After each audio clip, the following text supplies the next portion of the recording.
Good afternoon, global healthcare and culture students. Thanks for joining us for our Refugee Health lecture.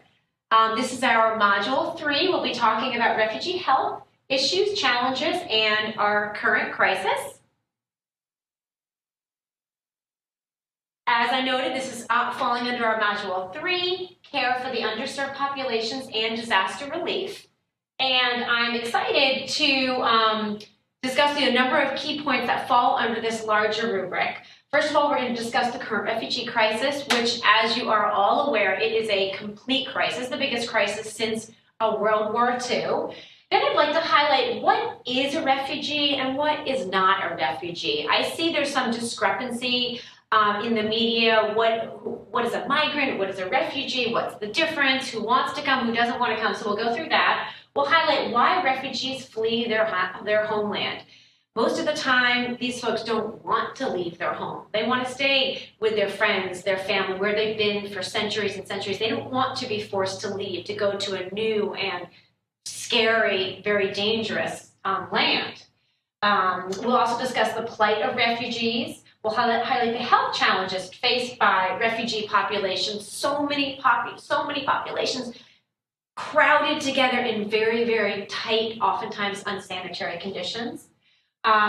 We will also explore the refugee experience. And as you may remember, I worked in Thailand for 4 years, a little more than 2 of which were in an Indo-Chinese refugee camp. My refugee camp was called the Penat Nakhon Indo-Chinese Refugee Camp. Indo-Chinese refugee camp. Most of the refugees were from Southeast Asia, Cambodia, Laos, northern Thailand, Vietnam, and many of the hill tribes. So I have some pictures and some experiences I'll share with you from the Penat Nakhon camp, and then I'll walk you through the Khao Idang refugee camp, which is a Cambodian camp on the Thai-Cambodian border, and I did some work there. I also will highlight a few Thai-Burmese, the Burmese refugee camps, which are on the border of Thailand. I think there are 9 refugee camps right now. We'll go through 2 of the larger camps, the Mae La refugee camp and Nupo. I'll share with you some pictures and talk a little bit about what's going on there, just to give you experiences of different refugee camps. My camp, you could not leave. Penat Nakhon, they were walled in with guards at every single point. Khao Idang was right next to the mountains, and they were also not allowed to leave, but many would sneak out at night to fetch water and sticks for firewood and things, and oftentimes were captured by the Khmer Rouge or rebel forces who were hiding in the mountains. And then the Burmese camps, the refugees were able to leave and work during the day. So there are 3 very different types of refugees, and I'll share the experiences with you. So first of all, I want to discuss what is a complex humanitarian emergency. And this is a term that we often think about when we talk about refugee camps, refugees. This is a definition by Burkholder and Toole, which is one of the famous global health textbooks. A complex humanitarian emergency is a situation affecting large civilian populations, which usually involves a combination of factors, including war or civil strife, food shortages, and population displacement, resulting in significant excess mortality. So this is what we mean by complex humanitarian emergencies, and this is what we're seeing right now in Europe. Complex humanitarian emergencies precipitate large population migration, like the Syrian refugees who are fleeing their area, trying to go almost anywhere in search of safety. They are precipitated by wars like the Syrian war or the wars in Sudan, where there's so many wars going on right now where people are forced to leave their homes. Natural disasters, we got floods, earthquakes, like the earthquake in more recently Nepal, in Haiti as well, tsunamis, that huge tsunami in Thailand.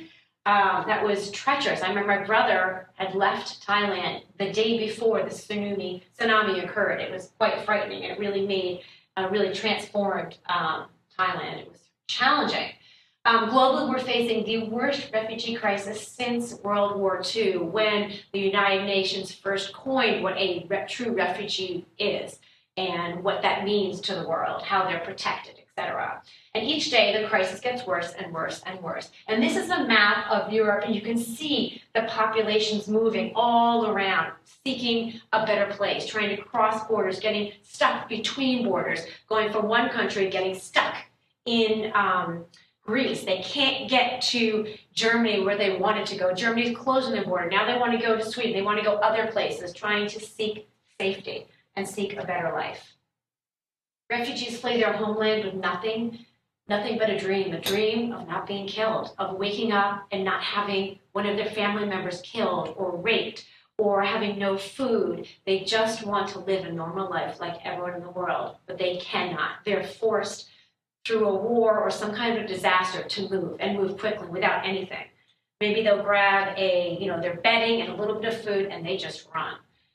These are pictures of refugees on the run, and this is a refugee camp in Turkey. It's a different type of settlement. It's temporary, of course. All refugee camps are temporary; they can't be permanent. As you can see, these tents, these rounded tents, can be taken down rather quickly. Europe has been disproportionately impacted by this most recent refugee crisis. This is year-over-year data looking at 2014 versus 2015, and yes, this does need to be updated. It's from June of 2015. The data I have not found them yet, but it does give us a nice overview year-over-year, looking at how much the refugee situation has changed. So blue represents 2014, red represents 2015, and you can see year over year the population changes over time, becoming more and more and more substantial. And many migrants are arriving by sea, some come by land. They pay their life savings to escape their current situation. Many times they give all this money to coyotes or someone who promises take them safely to another country, and many times these folks leave the refugees. They take their money and run. They give them a little rubber raft meant for 4, and they put in 24, and the refugees are lost at sea.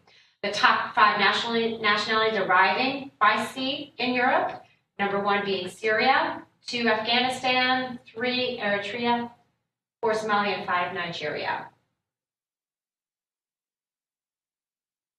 As I just mentioned, migrants pay excessively high fees to exploitive criminal records networks. The journeys are often horrifyingly dangerous. These are refugees who've come by boat, and every one of these folks has paid a substantial amount to garner a position on, like, for instance, this little raft here, which there looks like, maybe there's 25 people in a tiny raft that should have 3 or 4. And many times the rafts overturn and the refugees are lost at sea. So these are just some examples of how hard it is to actually get out of their country. And as we alluded to, these escape routes can be and are often deadly.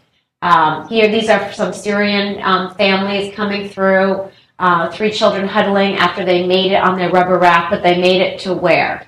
They made it to Lesbos in Greece, and then what next? Where do they go? They're not safe. They just passed the first leg of a very horrifying,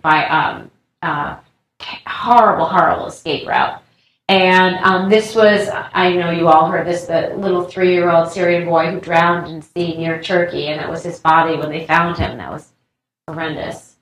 And this is another highlight. Sometimes refugees are smuggled in cars, in trucks. And this example here was a truck where 70 refugees were smushed into the small truck in Austria. And for some reason, the driver got scared and left them locked into a refrigerated truck, and they all died. It was horrendous. Some Western governments have tolerated these dangers to discourage refugees from attempting the journey. So it's just crazy. And before we go any further, I want to describe to you what is a refugee, because there is a formal definition. Every minute, 8 people are forced to leave their homeland due to war, persecution, or terror. And that was a quote from the UNHCR. Every 8 minutes. Every minute, 8 people are forced to leave. Every minute. And what is a refugee? A refugee is a person who is outside their country of origin because they've suffered persecution due to race, religion, nationality, political opinion, or they are a member of a persecuted social group. The term refugee was first defined in 1951 by the United Nations Refugee Convention, and this was created in response to huge numbers of people fleeing Eastern Europe after World War II. So refugees, there was no official term of refugee before World War II, before all the people started moving around. And the United Nations Refugee Committee is the main international instrument of refugee law. It spells out exactly who is a refugee and what kind of legal protection or other assistance and social rights he or she should receive from the countries who have signed this document, who've signed the UN Refugee Convention. So many countries did sign it, but some countries did not, one of which is Thailand, where I spent a few years. And because they didn't sign it, they weren't held by the same laws as other countries, and this definitely created problems. The UN Refugee Convention also defines a refugee's obligation to host governments and certain categories of people, such as war criminals, who don't qualify for refugee status. The convention was limited to protecting mainly European refugees after World War II, but there was another document that came in 1967 that expanded the scope of the convention as their problem of displacement spread around the world. So that's something to remember, the United Nations Refugee Convention. This is what document formally defined a refugee. And here, this is a highlight from the UN, United Nations High Commission for Refugee, and they're the big, huge body that really manages and protects the refugees. And this is a highlight picture from the signing of the 51 Convention. Now let's look at the difference between a refugee and an economic migrant. This is really important to understand for all of you. A refugee is forced to leave their homeland due to a threat of persecution, and they cannot return home safely. They cannot go home. They'll be slaughtered. They'll be killed. They just cannot go back. Versus an economic migrant. An economic migrant is someone who leaves their home voluntarily to seek a better life. So after the Vietnam War, the United States accepted a number of Vietnamese refugees who helped us in the war effort, but many other people wanted to go. But they were leaving not because they're true refugees, but because they wanted to seek a better life economically. These folks can voluntarily go home. They can. And if they return home, they'll receive protection by their own government. So that's kind of the big difference. Refugees, they cannot go home, and economic migrants technically can. I mean, many of the migrants who I spoke with, because within our camp, we had refugees and we had economic migrants, and they were separated in the camp. Economic migrants were primarily Vietnamese, and they had similar housing to the refugees, but they were the other side of this little road, this little embankment, and they didn't receive any of the services that the other refugees received. So we had about 22,000 refugees in our camp. The refugee, or folks, not just refugees, but the formal refugees could go to school. So we had a school there. They could learn work orientation skills, culture orientation skills. They were given food rations, and a number of protections. The Vietnamese, who were the economic migrants, could not go to school. They couldn't go to work orientation or cultural orientation. They were given food, but there was some challenges around that. Many times the Thai soldiers would withhold food from the economic migrants. I mean, it was a horrible situation because, once again, Thailand didn't sign that 1951 convention. So there were many riots in the camp, and the Vietnamese at one point burnt down their entire their part of the camp because they were so upset that they weren't receiving the same services as the formal refugees, and they knew that the refugees would all be going on. Many were going to the United States, Canada, and Japan, and they were soon to be repatriated back to Vietnam. And repatriated means sent back to their country of origin. So they were being forcibly sent back to Vietnam, and they did not want to go. They were doing anything to not go back to Vietnam. So that was just one. And then there was a big food with the Thai soldiers weren't giving appropriate food to the Vietnamese refugees. And remember, these are refugees held within a camp. There's barbed wire around the camp. There were armed guards around the perimeter of the camp. They could not escape, so they were stuck there. So it was really sad. So those economic migrants had a really hard time. And then another point, until the request for a refugee status has been accepted by the United Nations, a person seeking help is referred to as an asylum seeker. So that's someone who is a refugee, but they haven't received formal refugee status yet from the UN.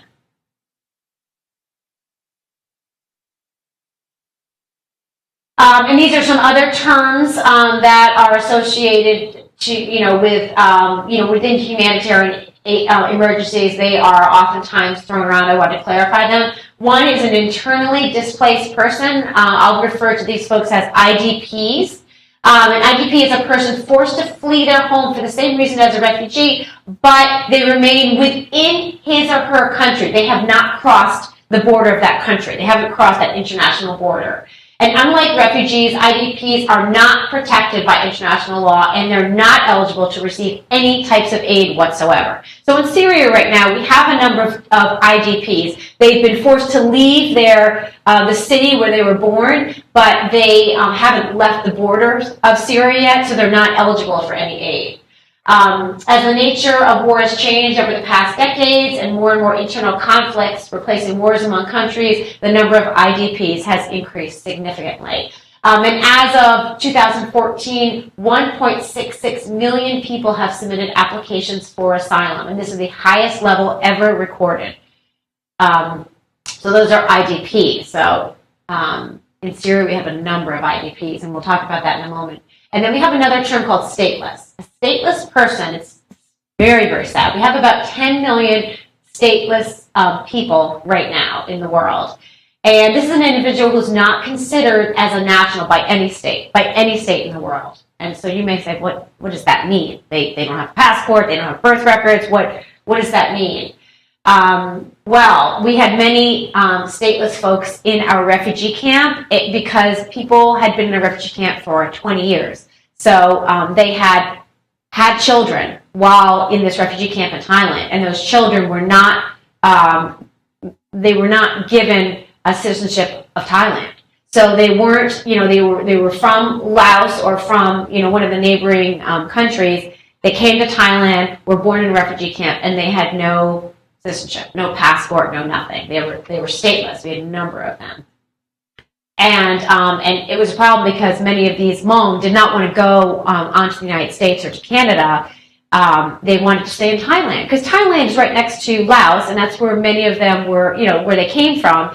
And they could still farm and live as they had in the past. They didn't want to go to America and live in an apartment building and learn how to use a supermarket and the bus and drive a car. They wanted to keep their life as is, so they wanted to stay in Thailand. So many of these people who were born in these stateless folks snuck out of the refugee camp. They escaped, and there are, I think, about 12 or 13,000 people who escaped, and many of them were stateless, and they went to a temple. And there was a temple where there was a very wonderful monk who embraced all these folks and let them live there and set up houses, and farms and things in this rural area in Thailand. And the Thai government was very, very upset. And these folks could have been, they'll just be thrown right in jail because they have no papers. They're stateless. They have no rights. No one can protect them in the world. And it was a big, it was headline news in Thailand for a long time. So citizenship is the legal bond between a government and an individual, and it allows for certain political, economic, social, and other rights of the individual, as well as the responsibilities of both governments and citizenship. And while human rights are generally enjoyed by everyone, select rights, such as the right to vote, may be limited only to nationals. So people who are stateless Even if you're in another country, you'll never be able to vote. So stateless individuals are unable to apply any type of identity documents. They can be detained at any point by the police because they're stateless. So these Hmong in Thailand, they could be thrown in jail for the rest of their lives. They were denied access to education and health services, and they're blocked from obtaining employment. Statelessness is a massive problem that affects 10 to 12 people. I've seen both definitions worldwide. As I said, the Hmong in Thailand, in Wat Tam Gabak, and also Haitians living in the Dominican Republic are also, many of them are stateless. They illegally snuck into the Dominican Republic, and they are stateless. They don't have papers. They're just kind of living there illegally. So we've got IDPs, stateless folks, and we've also got asylum seekers, and we talked about that a minute ago. When people flee their own country and seek sanctuary in another country, they apply for asylum, the right to be recognized as a refugee and receive legal protection and material assistance. An asylum seeker must demonstrate that his or her fear of persecution in his or her home country is well-founded. So this is the person who's a refugee who's applying for refugee status and hasn't come through yet. And then there's another term I wanted to review with you, that's a returnee. And these were like the Vietnamese who were forcibly repatriated back to Vietnam. They're called returnees to their original country. A refugee who's been returned to his or her country, the majority of refugees prefer to return home as soon as it's safe to do so after a conflict within the country, or the country is being rebuilt. So many refugees want to go back home. They just want to stay in their own home. They don't want to come to America. They don't want to go to Canada. They want to stay in their own home. They'd rather be repatriated and returned. The UN High Commission for Refugees, UNHCR, encourages, very much so, voluntary repatriation or return as the best solution for displaced people. The agency often provides transportation and other assistance, such as money, tools, and seeds, and occasionally UNHCR helps rebuild homes, schools, and roads. So within the camp where I was working in Thailand, which is now closed, they were repatriating the Vietnamese, and they were also repatriating a number of hill tribes from Laos, the Hmong, Mien, Lahu. They were being repatriated because these folks didn't want to come out to the United States. So UNHCR would give them a big bag of rice, a hoe, certain tools, and they'd give them a bus from the refugee camp over the border to back to Laos. So that would kind of give them a start on their new life.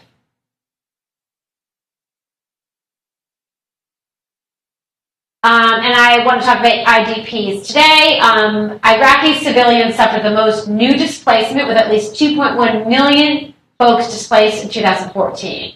So this is 2014. Iraqi civilians were the newest one. However, 40% of Syria's population, 7.6 million people, have been displaced, and this is the highest number in the world. So as of right now, the largest number of IDPs are within Syria. So they've been moved around because of the war over the past couple of years.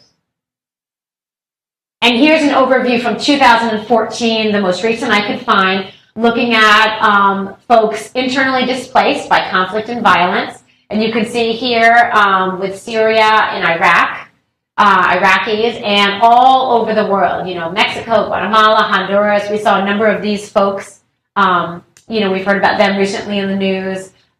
Sudan has been huge. South Sudan and Sudan, a large number of folks moving around due to war as well.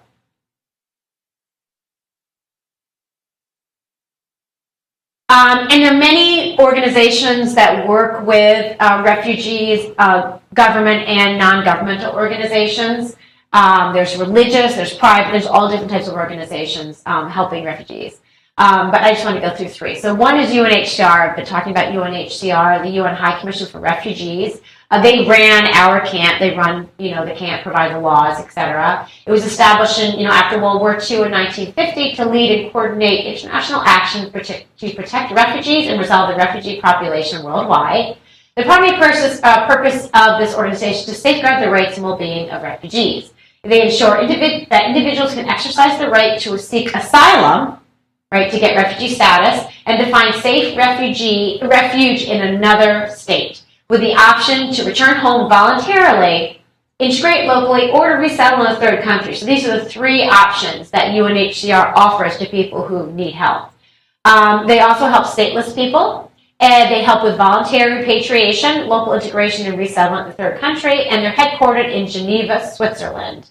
And whereas, many of these UN organizations are. And if you take a look at my former student, she gave a great presentation on her experience as an intern with WHO and also with the UN in Geneva, Switzerland. ICRC, the International Committee of the Red Cross, they were very active in my camp as well. They're a private humanitarian organization founded in 1863. They protect and assist victims of armed conflict under situations of violence, and they're also in Geneva, Switzerland. And the third is Save the Children. I worked for Save the Children directly when I was in the refugee camp for 2 years.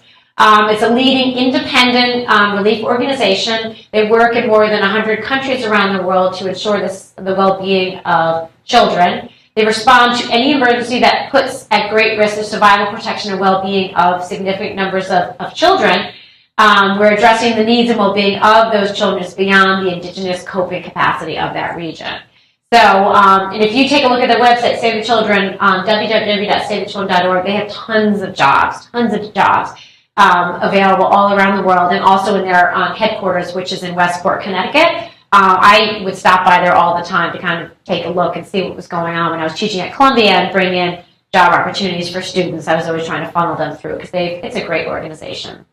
And on the bottom, www.globalcourts.com/job/ngo-list.pdf. That's a great listing of relief organizations, and this is at the end of the presentation. I just took screenshots of a couple of the pages there, but globalcore.com, if you go on their website, you can see a list of more of these global organizations if you're looking for a job or want to learn a little bit more about them. These are some refugee posters that, kind of highlight to the world what's going on. On the top, one family torn apart by war is too many. And you can see these two beautiful mother and daughter, I think. One family forced to flee is too many. Refugees have no choice, you do. I mean, these are just heartbroken. And then I wanted to point out in the lower left-hand corner here, what's the difference? And you're looking at all the different people and showing that a refugee is just like you and me, except there's been a war in their country and they're forced to flee, absolutely forced to flee. So this is just some posters created by UNHCR to share with the world, what is a refugee? They're just good people. And this is another one that I love, and I normally do an exercise in class around this. How does it feel to be a refugee? Think about if that was you and your family, if this is you and you're the refugee and you're forced to integrate into New York City or Jacksonville, and how challenging that might be. You come with a different language, a different culture, different foods, different dress, different work skills, different thinking, different time management skills, different personal space skills. Just think about all that, and you have less than 90 days to learn the language, find a house, get signed up for Social Security, get your health benefits going, and get a job to support your family. It's a lot. It's a lot. Why are there so many refugees now? Why so many in this time in our lives? There are national crises exploding around the world. We've got wars in Syria, Somalia, Afghanistan, Libya, South Sudan. There's lower level violence in Central America, Nigeria, Pakistan. There's persecution in Eritrea, Myanmar, the persecution of the Rohingya minority, which we talked about in our first module, from Burma, from Myanmar, and in Bangladesh. They're big issues as well. Lots of persecution. So people are leaving. They're forced to leave. And how do we understand the true impact of war, violence, and persecution? It's like the iceberg from Module 3. You see the tip of the iceberg, but not the huge iceberg, not what's underneath.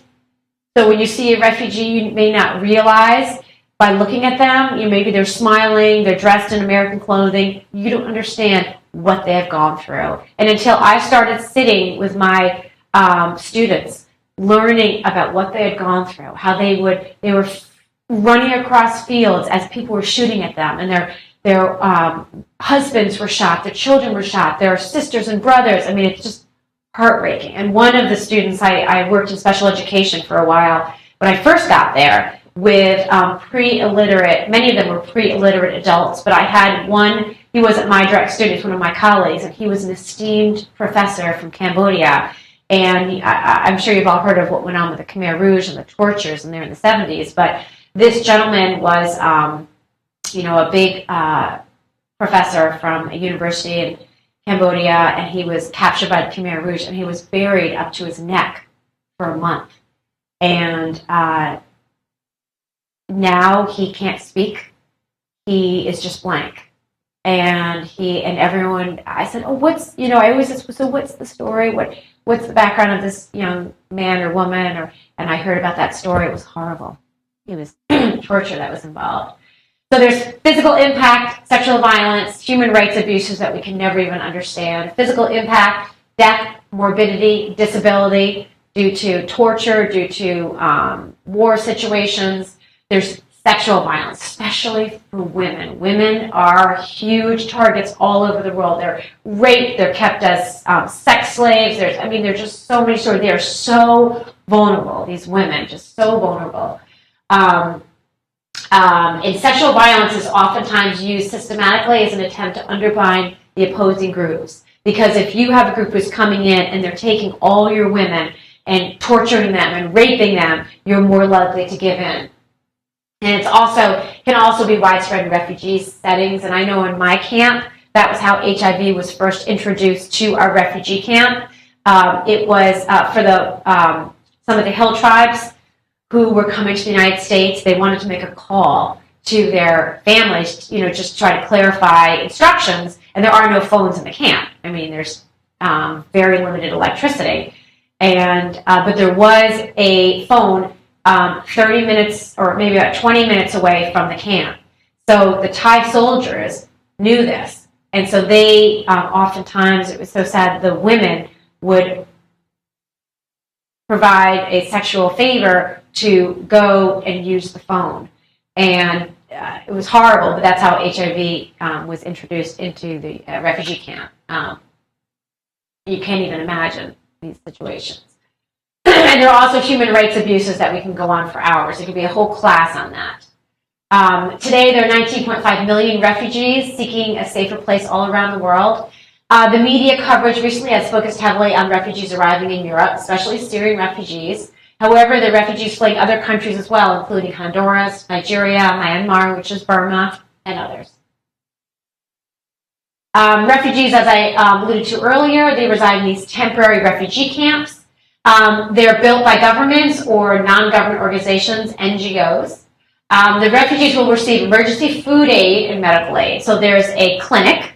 So we made sure that all the refugees in the camp received polio immunizations, and which was a challenge in itself because they didn't believe in Western medicine. So that was interesting. And they get food aid. They get a certain amount of rice and sugar and potatoes, I think, depending on the area. They're given certain portions every week and month.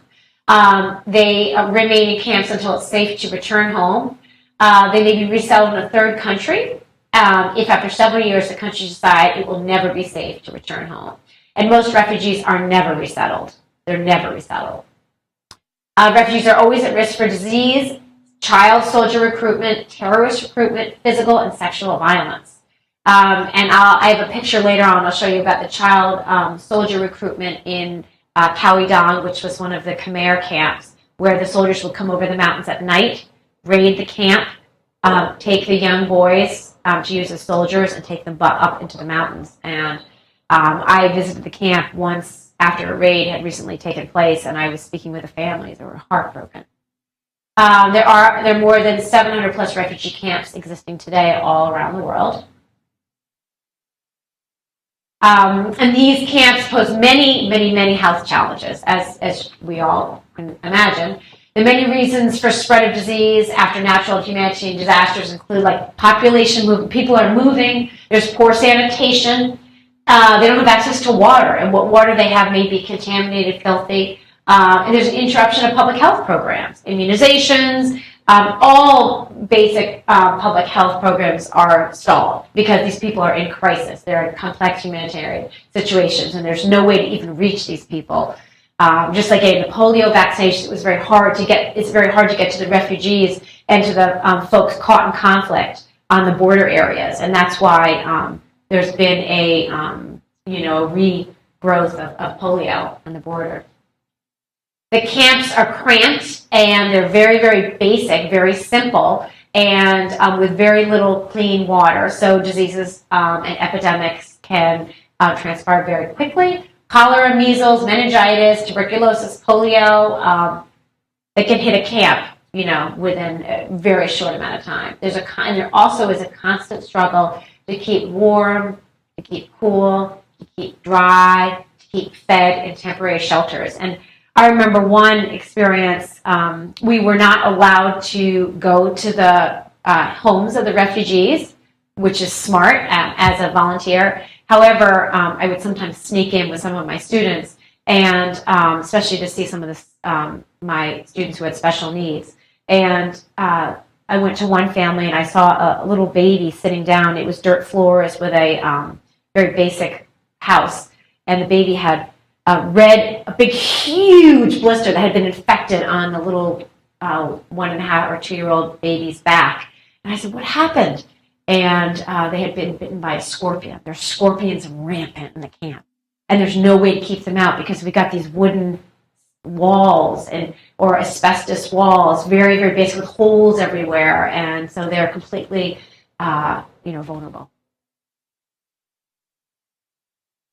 High-risk situations and overcrowding. Tremendous overcrowding leads to transmission of sexually transmitted diseases and HIV/AIDS, as well as other infectious diseases, and as well as many psychosocial challenges. You've been through war. You've had your life turned upside down. Widespread population movement, increased crowding, people on top of each other. There's a separation of women from their husbands or from their partners who normally give them some type of protection. Many times they're separated. Women and children on one end, the men are on the other. There are abuses and sexual demands by military personnel and others in positions of power, like the Thai military who worked our camp. There are weakened social structures, which reduce inhibitions on aggressive behavior and violence against these women. After the earthquake in Haiti, I spoke with a group that I'm trying to bring in to speak with you, and they said that in the temporary camps, the women were raped just left and right because the social structures were broken down, and the protections weren't there anymore, and people were just, depleted. These challenging environments exacerbate mental health stresses. Psychosocial stresses hinder refugee children's ability to learn English, perform adequately in school, and develop peer support networks. And this is for refugees, children in the camps, as well as in their third country. They're displaced from their home. Think about that. Think about a 5-year-old or 6-year-old child. They've had to flee their home. They have no toys, no clothes, no nothing, no friends. They suffer post-traumatic stress and depression. The refugee children leave behind everything they've ever known, including friends, communities, schools, homes, family members. Many times they're alone. We had tons of single children in our camp they try to bring them together with some kind of relative. So when I would speak with them and I'd say, "Who's your mother?" they would say, or father, they'd say, "This person, but actually they would say, "No, that was their neighbor," or they lived in the same village, or they speak the same language and they're grouped together. Psychosocial risk factors for poor mental health and social functioning outcomes include insufficient food or water, traumatic events, mental illnesses, landmine injuries, and we'll talk about those in our camp in the My Refugee Camp experience, but landmines were buried between the Thai and Cambodian borders, tremendous numbers of landmines. And my friend's husband he worked for the Thai military, and he was one of those who would actually go out and look for the landmines. And I can't imagine that being in that situation. But they were more and more just everywhere along the border. And when the women and the children go out to gather water and fuel, sticks and things for their campfire, their fires within their home for cooking, they step on the landmines. And so there were so many children in the camps who had, and women and men who had lost limbs from landmine injuries, and we'll talk about that later. Okay, so let's take a look now. What life like in a refugee camp? And these are some of my students from the camps. These little girls here were so adorable. This is from their school, and they were just so happy and smiling. They loved to go to school. So let's begin with my Indo-Chinese refugee camp in Thailand. So it was in Panat Nakhon, which is a village, I said, about 4 hours southeast of Bangkok. Here is Bangkok. Here is Panat Nakhon. The largest city to Panat Nakhon is Chonburi, or Amunton, and it's about 45 minutes from Chonburi. We were not allowed to live in the camp. We were bussed in every morning, and it was about 35-minute bus ride from where we were staying to Panat Nakhon.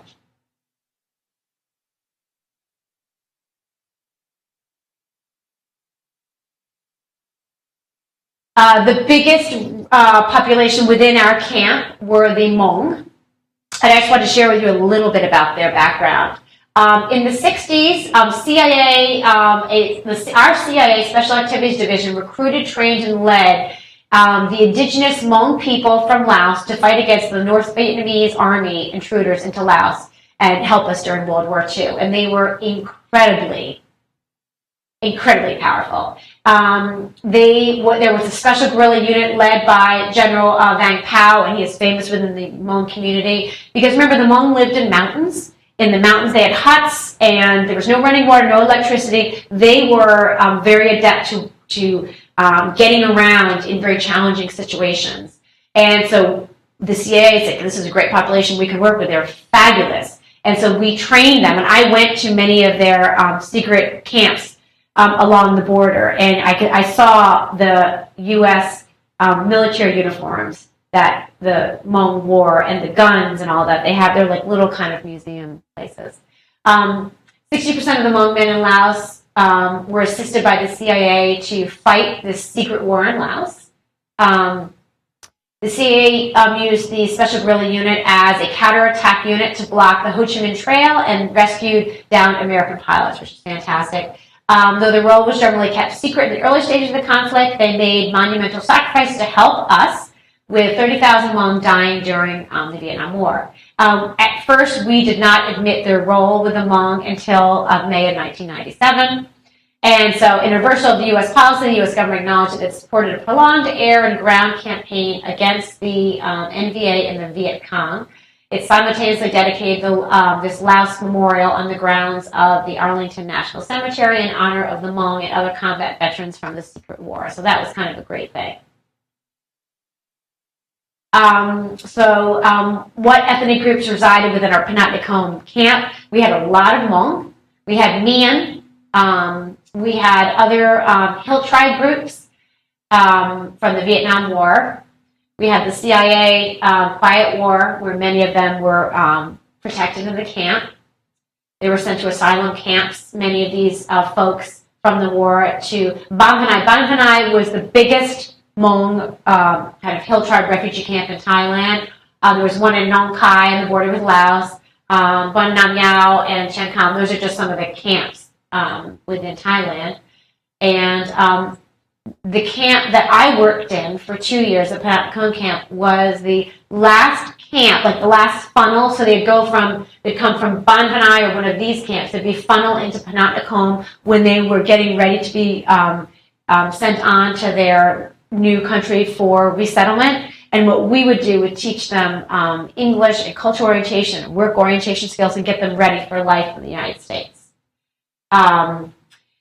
Other groups who ended up in camps in Thailand, Cambodians who fought with the Khmer Rouge during the war, and there were Vietnamese who fought guerrillas opposing the Vietnam-backed government in Cambodia. These are all the folks, that's how they ended up in Thailand in all these different refugee camps.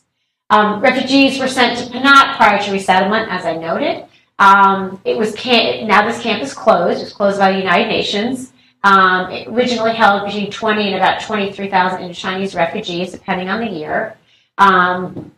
It was a challenging situation. Many times it was like a jail. As I said, there was barbed wire around all the perimeter of the camp with high lookout posts that Thai soldiers would sit in with armed guns. And so if anyone tried to escape, they could shoot. Under Thai law, the purpose of the camp was containment and segregation. The people inside the camp were considered illegal aliens. So they were not liked by the Thais, especially the Thai military at all. As I noted, all refugee camps are temporary. So the huts were made of simple, like bamboo put together or asbestos walls with tin roofs. There were no roads, no playgrounds, no trees, no flowers. Clean water was always an issue, and it was very, very dusty.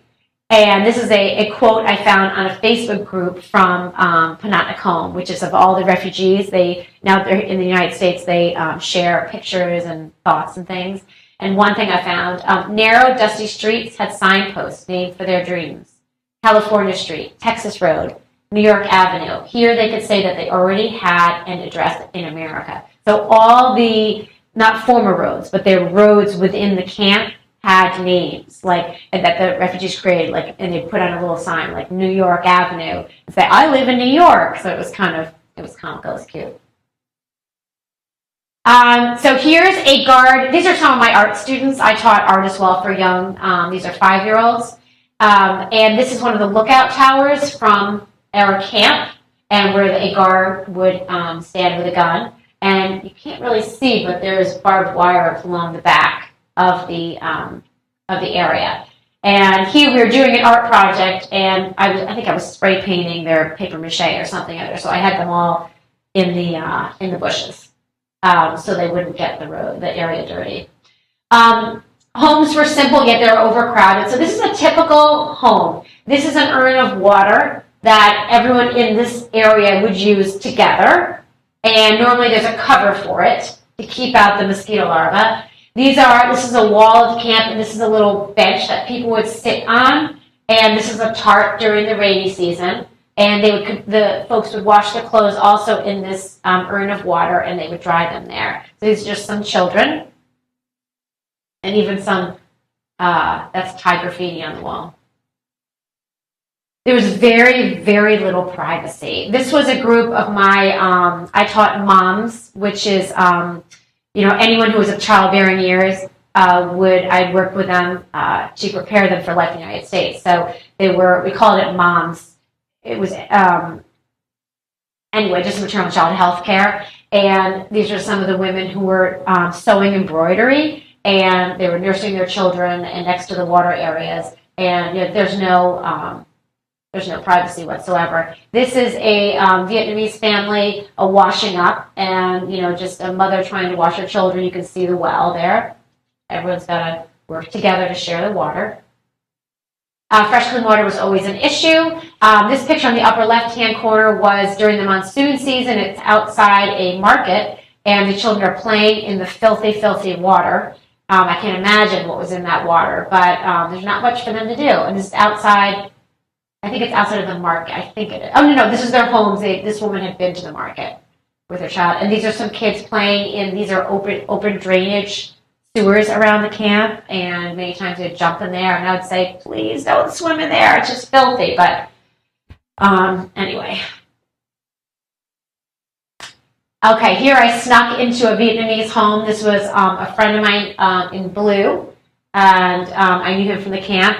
He was teaching me Vietnamese, and I teach him English. So we snuck into his camp, and that's his mother, and that's a friend of mine who came to visit me, and I snuck her illegally into the camp. I can't believe it. Could have gone to jail. But they taught us how to make Vietnamese food, which was really fun.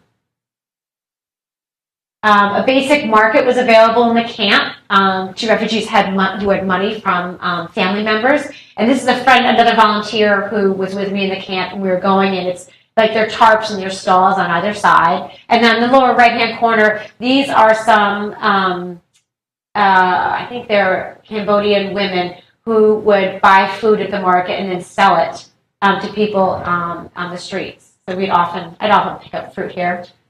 Looks like it's durian. I don't know if anyone's ever had durian, but I love durian. It smells like kind of dirty feet, but it's a really fun fruit to eat. The typical life of a child in the camp was not exciting. There wasn't a lot to do. They'd go to school in the morning for the official refugees, those who were returned refugees. In the afternoon, we tried to organize a huge soccer group because the kids love to play soccer. So these were some of our boys. And then the girls, since they didn't have anything to do, I said, well, let's teach them how to be cheerleaders. I didn't know what else to do. So anyway, this is our little cheerleading trial. They had a lot of fun. But no toys, trees to climb, no soft grass to plant. As you can see, it's very dirty and, just no real roads, no real tar or cement. Hmong women and girls embroidered banta. This is embroidery. Bandao is the Hmong are, I should have brought them into Module 3, many times I do, but they're a pre-illiterate society and they communicate through their embroidery. So they didn't have a language until the missionaries brought them this strange language in the 50s. And as you can see, the word P-A-J-N-T-A-U-B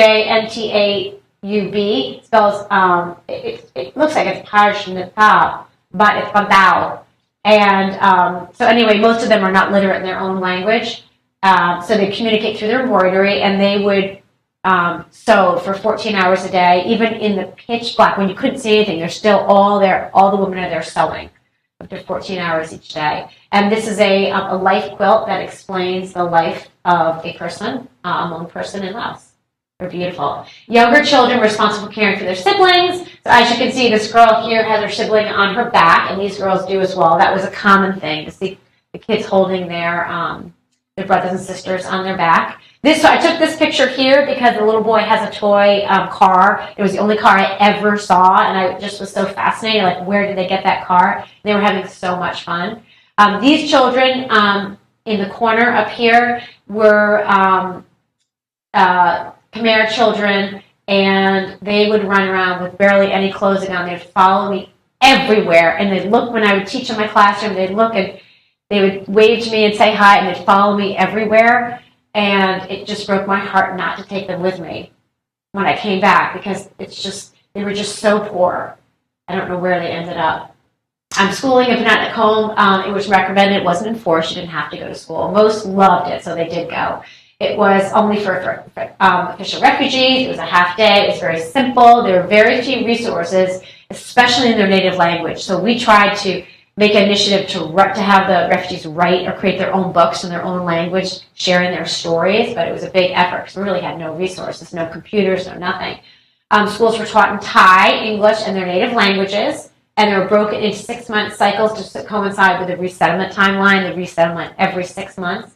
So I would teach in Thai, and then I would have translators. So I would have a translator who would translate to Khmer for Cambodia, one for Hmong, one for me, and depending on which types of hill tribes were and different cultures were in my class.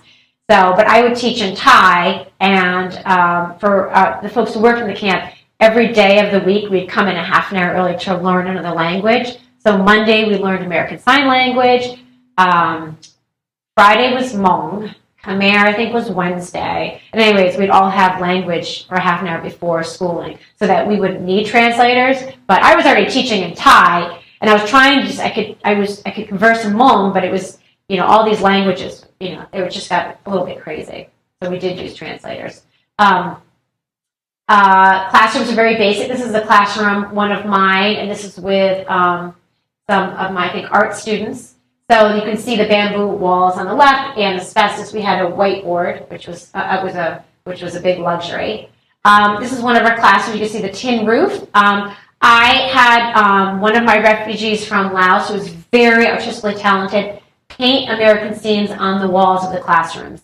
And so this is Mount Rushmore, and I'll show you some others along the way. They had a lot of fun doing that. And he was creating. This is an image from Laos. He just did it from his head.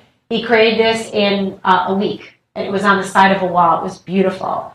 This is our learning center. These are some other images on the walls, just to make it a little bit more fun. students from different cultures work together with translators, as I noted. It's a beautiful picture of me with shoulder pads, and this is my translator, and this is my maternal child health class. This down here, I didn't have a translator, and these were my students with special needs. So some people were partially deaf. They had all different challenges, and I taught them English, cultural orientation, and work orientation. This was my favorite group. And school was organized into these 6-month segments, and we had a graduation. This was she was my boss, and this gentleman was the head of the refugee camp. He was American, and everyone's receiving their diplomas. I also worked in a teen center, and as you can see, we painted the inside of the teen center to be bright and colorful. And here we were making bagels. I said, when you're going to America, I know you don't ever eat bread, but let's just try making bagels so you can understand what an American bagel tastes like. And I'd never made them before, of course, and didn't realize you boil the bagel, the bread. And anyway, our bagels came out hard as rocks. You couldn't even bite them. And the students said, Americans eat these? This is horrible. But anyway, they were really fun. And these are some of my science students, and all I had were these glass jars. So we all went out into the fields, into the bushes on the backside of the camp, and we tried to collect insects and all different things to put into these big beakers, and would look for changes over time. I mean, I had nothing. I had no textbooks. I had nothing. So I was just trying to create whatever I could, and it was a lot of fun. Cultural pride was emphasized in the camp because there were so many different ethnicities. We had Cultural Pride Day, which is here. I think these are some me and women. One of my translators in authentic, I think it's, I'm not sure, Lahu, I can't remember. And this is one of the instruments. And this is one of my students. And I've got to show you this picture because this is a wedding outfit. We're in the Hmong wedding dress. And as you can see, for Hmong, they wrap about 40 rags around your middle to make you as large as possible, because the bigger you are, the more beautiful you are. So I said, this is the ugliest picture I've ever seen. And they said, oh, you look beautiful, just like a Hmong bride. I can't say I look beautiful here, but it was a fun experience.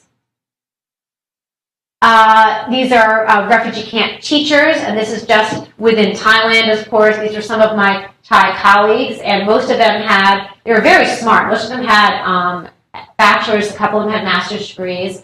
We received weekly teacher training, skill sessions, and language classes, as I alluded to, one language per day. And most of the leadership in the camp were expats from Australia, America, or Canada, and they were often disconnected from the camp, so they really didn't know what was going on.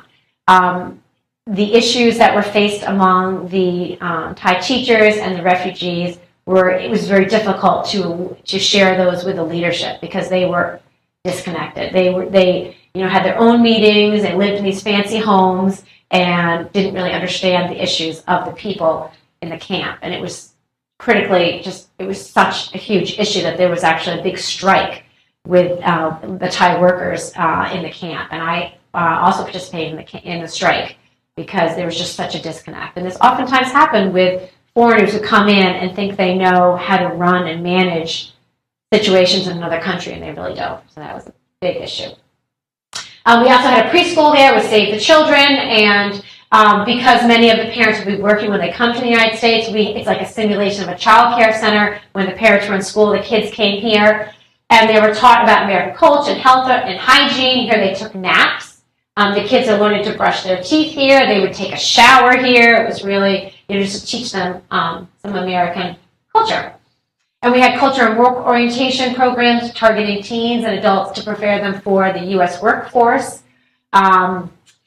There was a factory simulation to learn how to put together a functioning light bulb, and it was just looked like a real factory where everyone was doing one piece of the puzzle. And we also had cultural orientation to teach them how to understand American traditions, how to go to a food store, and they were revolted by the fact that they can't go to a market and buy a pig and then kill the pig for dinner that night and it would be fresh meat. They could not understand that they would go to a supermarket and see a piece of meat that had been there for maybe a week that was covered in plastic, and that they would be eating that. They said, Americans, they eat rotten food. We're not going to do that. I mean, it's just a very different culture.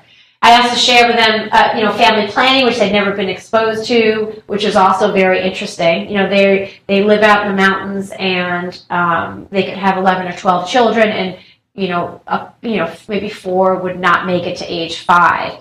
So they never really thought about family planning, but they would have to in the United States. And we talked about money management and the airplane simulation, which was really important. We had actually an airplane that the students would walk in, and the most important thing was how to open and close your seatbelt, because that's pretty complex. And more importantly than that, we had a functioning toilet with a door. So you had to open that crazy airplane door and flush the toilet, because when you flush it, it's a huge suction, and that is absolutely frightening for these folks who are on a strange thing flying in the air going to a new country. So we walked through that. It was always a time, we were always laughing and having fun. Healthcare in the camp was limited, and oftentimes it wasn't available in their native language, and the refugees never trusted what was going on. The doctors were usually Thai, the nurses were usually Vietnamese, and then the monks spoke a different language. It was a total disconnect. Refugees relied on the local shaman and other traditional healers, plus herbs that they could collect in the camp. I always saw old women collecting seeds from trees and bushes and things to use for their medicines. Opium and other herbal remedies were popular in Laos and also in the camp. Refugees were encouraged to use these Western healthcare services, but they never wanted to. Vaccinations were emphasized by camp administrators, but so feared, and I alluded to this polio campaign. We were trying to get people to get polio drops, and they just would not do it because they did not understand why they needed polio, how this would help them. Diarrhea was huge because the water was just not clean. Water, they would bring in big trucks to fill up these big urns of water, but they were not clean. It was so easy to get one little mosquito in there to lay eggs and contaminate the water. And I remember I had an urn at my little place where I was living with six Thai other students, not from my school, from a college, and we were all living together, and we left the top off the water source. And then one day we went to use the water, and there was none. We were in the dry season for 3 months, and nowhere to get water. How am I going to brush my teeth? I had to go to work that day. So we went out to back. They said, oh, use the water in the back. And I put on my sarong and went to the back of our little house there and got my little plastic thing and cup and used water and splashed it. Took a little shower out there. But then I said, well, how do I brush my teeth? And they said, use the same water. So I put my toothbrush into the water, and it was infested with malaria, with little bugs, swimming around. And so I put my toothbrush into my little cup of water, and there were malaria larvae all over my toothbrush. And I had to push away the malaria and then brush my teeth with the water. I'm like, I can't believe it. This is great. And I said, I could feel them swimming in my hair because they were just infested with malaria. Because here we are, they were college students. We're all, 22 years old. And, we didn't think that, we weren't thinking about covering our water source in that dry season is upon us. But yeah, we had no water for 3 months. And we had to have a truck come in and pump in water. But it was always a little gritty and dirty. In the camp, it was filthy. And you'd take a cup of water to shower, and it would be half dirt. I mean, it was really, really challenging. So you can imagine diarrhea, cholera, etc. Resettlement to the U.S. The U.S. offers assistance to refugees through the U.S. Refugee Admissions Program. Once refugees are approved for admission into the United States or their third country, wherever that may be, the refugee resettlement agencies, in partnership with local churches and friendship partners, secure housing, furniture, a little bit of food, and they welcome them at the airport. And I have a video I'll share with you when I went not too long ago to the airport to meet some refugees. It was a Monday night. I think we met at 11 o'clock at the airport, and we met refugees from Eritrea and a couple other places and welcomed them. And so I'll share that with you. But some of these refugees resettlement organizations like World Relief here in town and Lutheran Social Services, they'll find and secure apartments and put in some basic furnishings and a little bit of food so that when the refugees come, they have something just to start their new life.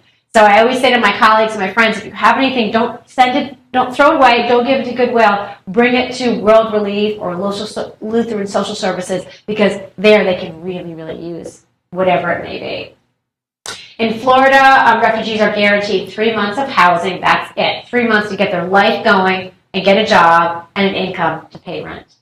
Following their arrival, these resettlement agencies and churches provide some basic assistance with, they give you a community orientation, they give you some basic English language instruction, an orientation on schools, medical screening, they'll hook you up with a primary care physician, and they'll try to get you a job. They'll do the best they can to get you a job.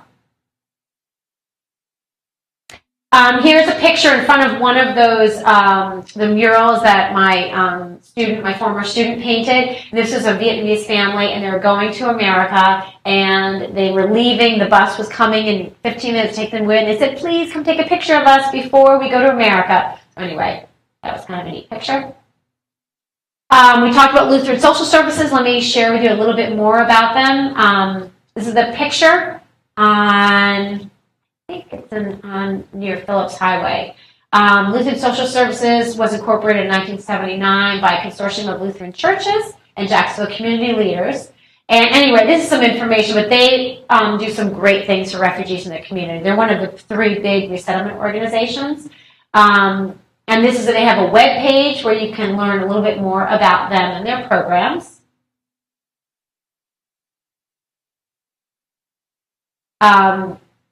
Resettlement agencies try to teach life skills classes, and by that I mean, like we were talking about in Module 3, cultural issues, how to adapt to U.S. culture, how to give eye contact, what does the body space movement look like, how close can you get, or how far do you need to stay from someone, do you use hand movements, like in Thailand. In America, when you want someone to come quickly, you say, come here. In Thailand, that's the rudest thing you can do. You say, hello, hello, hello, hello, like that. It is so rude to do this, which I learned very quickly. It's like putting your middle finger up. So we try to teach the refugees or the life skills how to get along in American culture.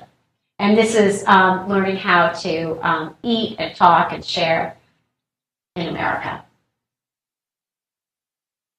And many refugees, so many, feel like it's really important to give back to the community. And I used to be on the board of a group called Bridges to Sudan, and we worked with the Sudanese refugees.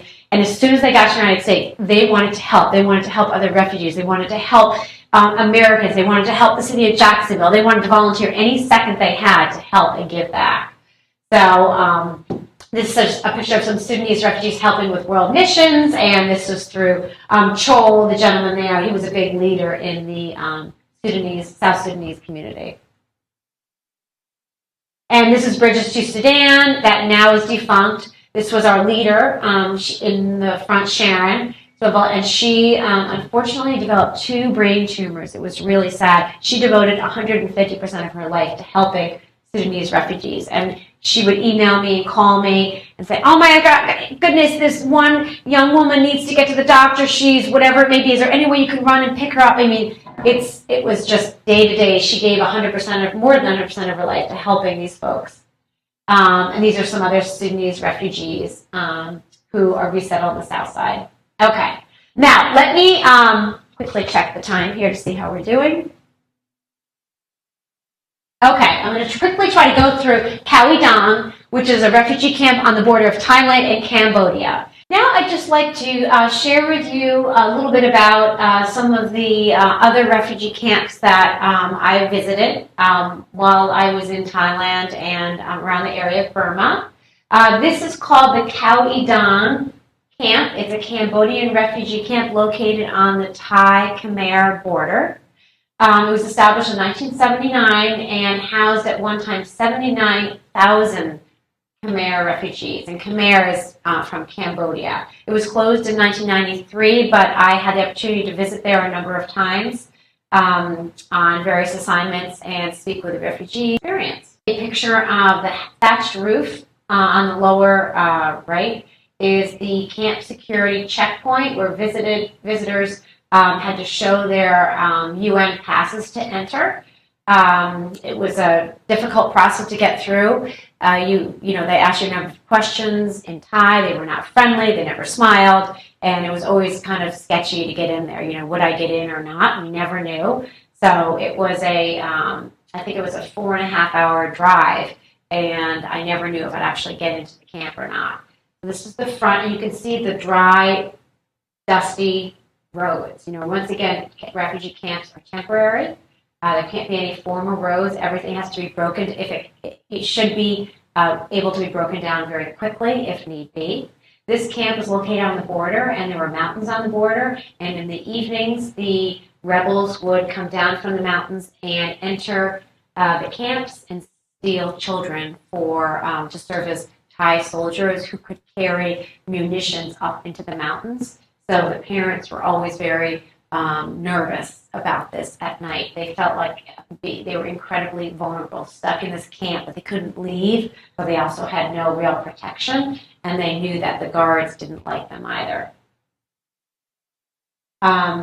And this is the fear from the mountains. It's a closer picture of the mountains with a couple of houses. These are typical houses with banana leaves and palm trees in the area. You can see how close the mountains are and how fearful these folks were. And the day we had visited, the week before, there had been a rebel attack where they were taking people out at night. So the families were very eager to share their stories, how scared they were. The camp resembles a small town, 79,000 people, so it kind of has to function as a town. This is a picture of a playground that I took, made from old tires and bamboo poles. The tires were cut into seats for the swings and for a little obstacle course within the camp. The swings were strung with old, pieces of rope. It was certainly not very secure, but the kids loved it. And once again, you can see how dry the area was. The camp housed schools that taught in their native language, which was great. It's in Khmer. This was a picture of the special school, one of the special schools within the camp. And I met with a number of teachers there, talk about their lesson plans.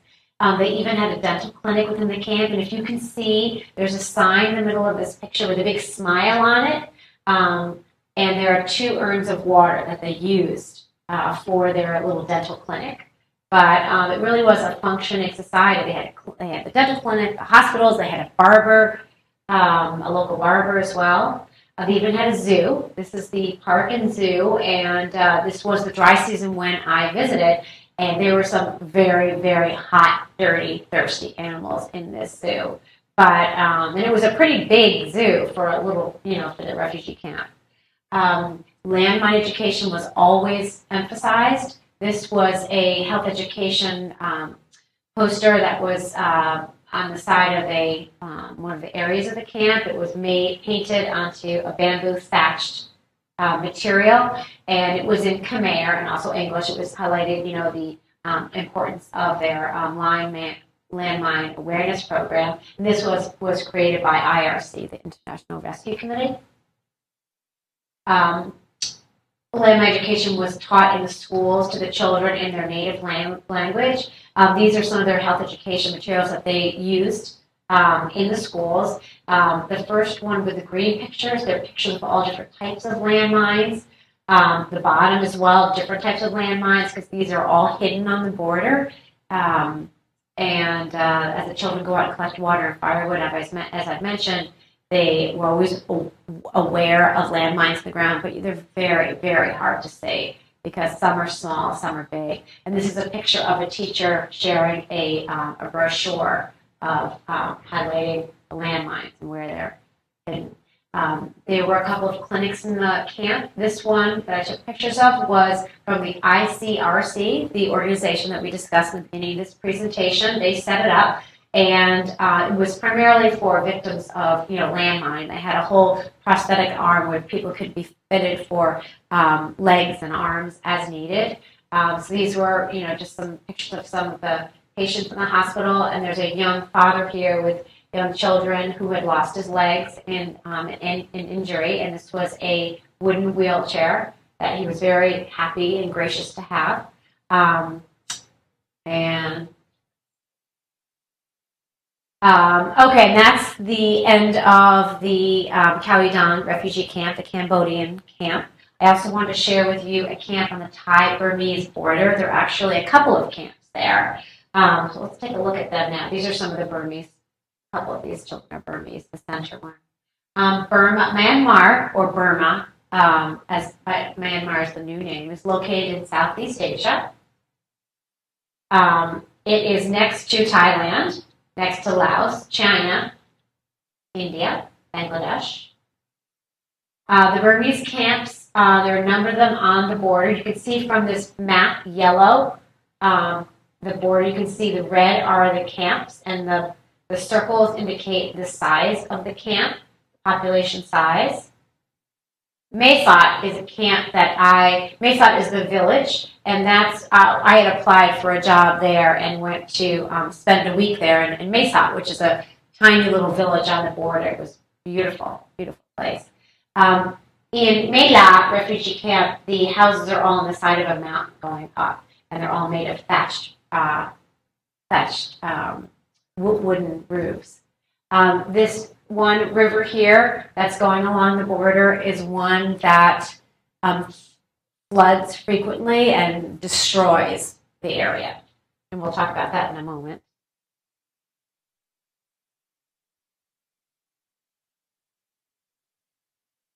Sorry about that. Oops. Here we are looking at the map again. Mela is another refugee camp. River.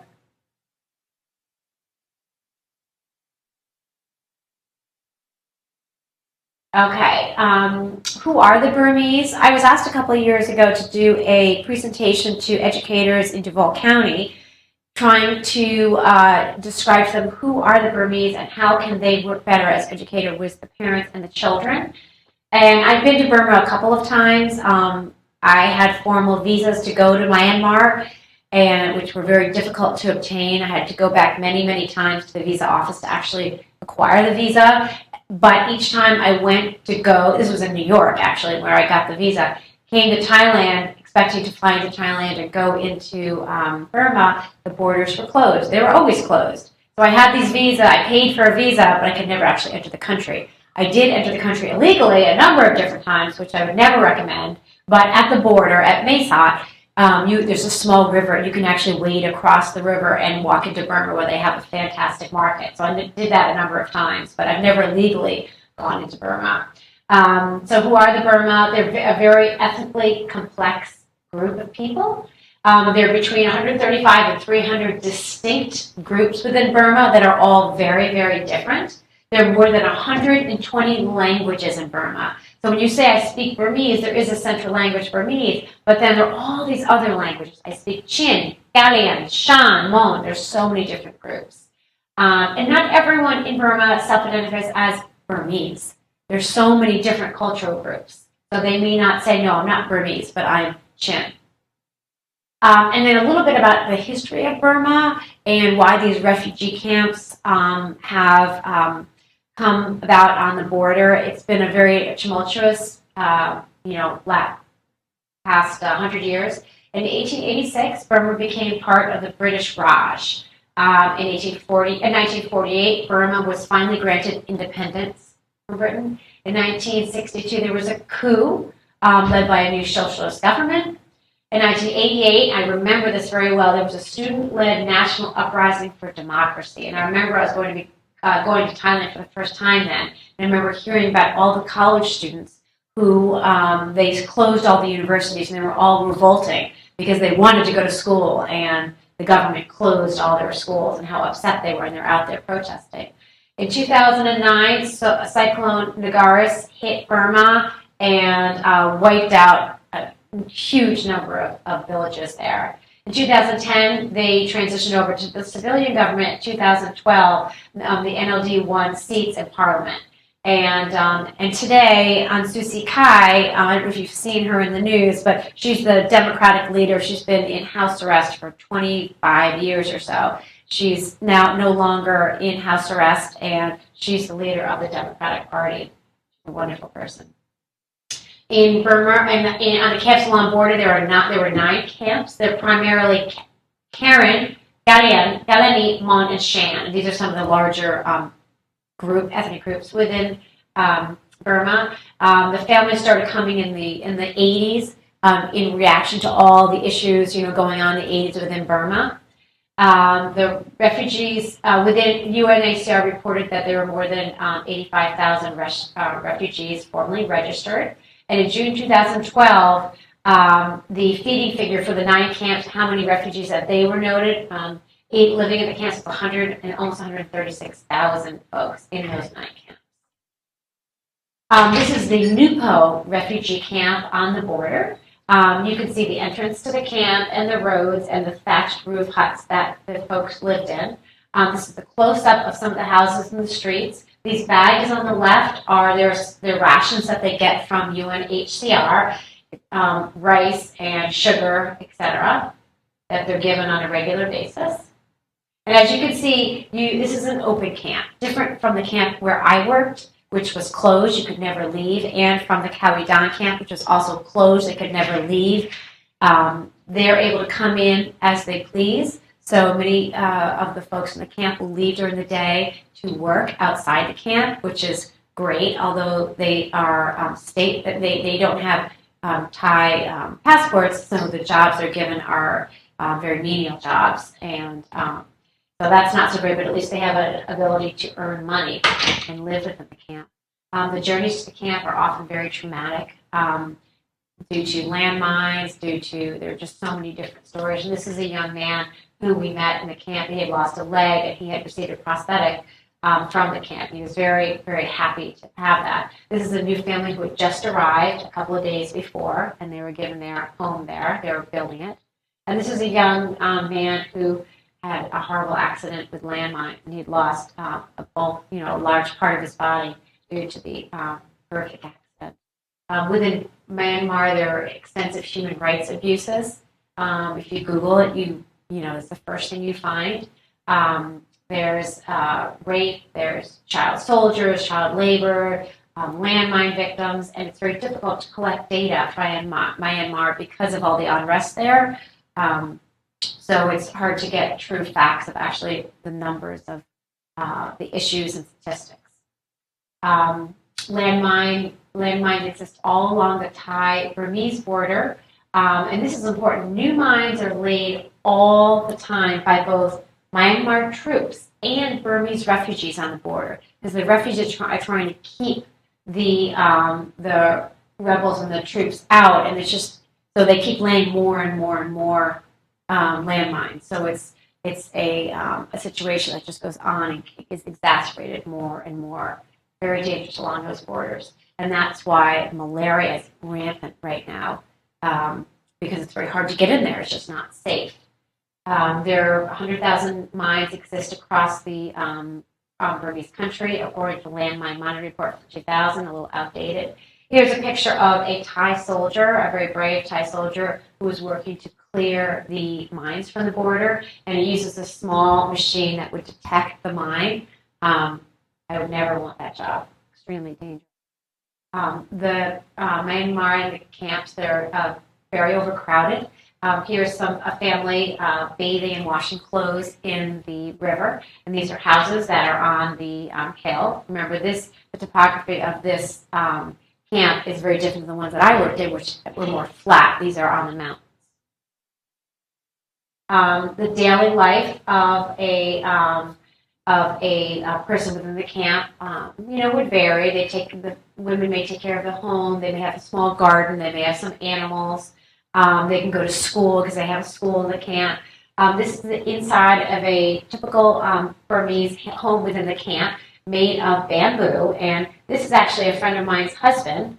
They lived in the camp for a couple of years, and they actually built this home they laid the bamboo, and then this is their stove. So it's a typical cooking stove. This is like a stove in their house, and it's a cement pot that houses fire, and on top of that is their wok, and they cook in that wok. That's their main pot. They have a wok, and then two soup bowls, and then a rice bowl as well. It's not safe in the camps. There's flooding, that river going through the camp often floods. There's fires. For instance, this one was a huge fire from about a couple of years ago that rampaged the camp. They're attacked by the Burmese army, and they're constantly impacted by disease, all different types of disease. Kids during the day can go to camp. This is a picture of a Burmese school. You can see the children sitting in their desks learning.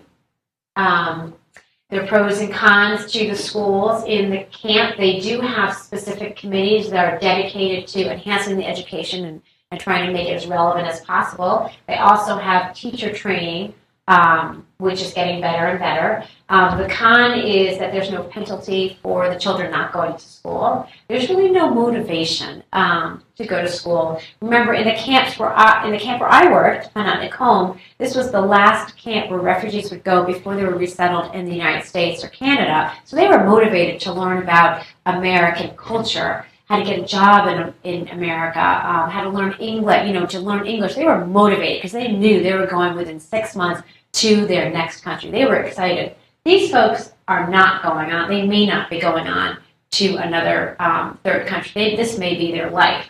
So they're not as motivated. Remember, they're out, they're working, they're living, and we're getting jobs in the villages around the camps. And so they're just not as motivated to go to school. It's very low resource, and they're very overcrowded, very overcrowded. I have some YouTubes that I'll share with you on Burmese culture that are really sweet to look at. I won't share them right now. And then for the resettlement of the Burmese refugees to the United States, UNHCR began resettling Burmese refugees in Thailand in about 2005, excuse me. UNHCR uses contractors to resettle refugees. The industry of the IOM, I'm blanking on what that is. They resettle, I'm blanking on the acronym terms. They settle the Burmese. And refugees can apply to the U.S., Australia, Norway, and Canada. Those are the 4 areas where Burmese can resettle. And we have a huge number within Jacksonville. There's UNHCR helps to interview the refugees, provide a general orientation, a medical checkup to make sure that they've had their vaccinations, and they'll transport them as well over the border to the plains. And then there are a number of resettlement scams where unscrupulous folks will go into the camps and say, if you pay X amount of money, I will give you a shortcut to get to the United States or to Canada. So the refugees, very vulnerable, will pay a great deal of money to these people, and they will disappear and not receive anything. That's a huge scam in place. And there's a big education program to make the folks aware that these people are not truthful in their intention. They're just going to steal their money, but there's always that hope, that glimmer of hope that maybe they can get out quicker. So that's a big, huge issue. One thing I also want to say about the refugees to the United States, refugees have to pay for their own plane ticket to the United States. So they will oftentimes have a bill of $1,800 per person in the family, and the refugees will have to pay for that. And most of them do pay back every cent of that flight. So we don't give them the flight. We just let them borrow money for it. And then these are some relief organizations. I alluded to these groups earlier today.